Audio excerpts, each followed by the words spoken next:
ಆಯುರ್ವೇದ ಕೇವಲ ಒಂದು ಶಾಸ್ತ್ರ, ಒಂದು ಗ್ರಂಥ ಅಂತ ಆಗಿ ಸೀಮಿತ ಇಲ್ಲ.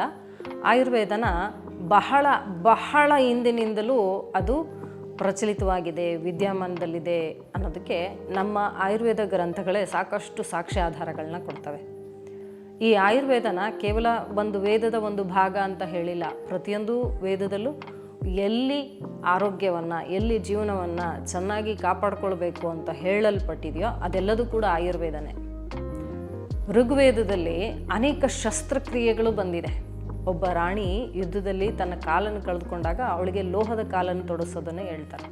ಹೀಗೆ ಯುದ್ಧ ಮತ್ತು ಆ ಸಮಯದಲ್ಲಿ ನಿರ್ವಹಿಸಬೇಕಾಗಿರುವಂತಹ ಚಿಕಿತ್ಸೆಗಳು ಈ ಥರದ್ದು ಎಲ್ಲೆಲ್ಲಿ ಕಂಡು ಬಂದಿದೆಯೋ, ಅದು ಯಾವುದೇ ಶಾಸ್ತ್ರ ಆಗಿರಲಿ, ಅದೆಲ್ಲದೂ ಕೂಡ ನಮ್ಮ ಆಯುರ್ವೇದದಿಂದಲೇ ಬಂದಿರೋವಂಥದ್ದು. ಅದನ್ನು ಕ್ರೋಢೀಕರಿಸಿ ಹೇಳಿದರೆ ಅದು ಆಯುರ್ವೇದ.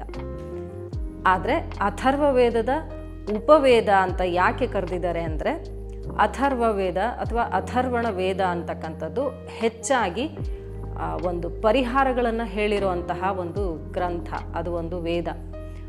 ಅಲ್ಲಿ ನಿರ್ದಿಷ್ಟ ಉದ್ದೇಶ ಏನಿದೆ, ಜೀವನದ ನಿರ್ದಿಷ್ಟ ಉದ್ದೇಶ, ಆ ಉದ್ದೇಶವನ್ನು ನಡೆದುಕೊಂಡು ಹೋಗುವಾಗ ಅದನ್ನು ಪಾಲಿಸಬೇಕಾದಾಗ ಬರುವಂತಹ ಅಡೆತಡೆಗಳು, ಸಮಸ್ಯೆಗಳು ಏನು ಬರುತ್ತೋ ಅವುಗಳ ನಿವಾರಣೆ ಮತ್ತು ಸದೃಢವಾಗಿರಲಿಕ್ಕೆ, ಬಲಿಷ್ಠವಾಗಿರಲಿಕ್ಕೆ ಏನು ಬೇಕು ಅನ್ನೋಂತಹ ಒಂದು ಮಾಹಿತಿಯನ್ನು ಕೊಡ್ತಾ ಬಂತು. ಅದರಲ್ಲಿ ಯಥೇಚ್ಛವಾಗಿದೆ.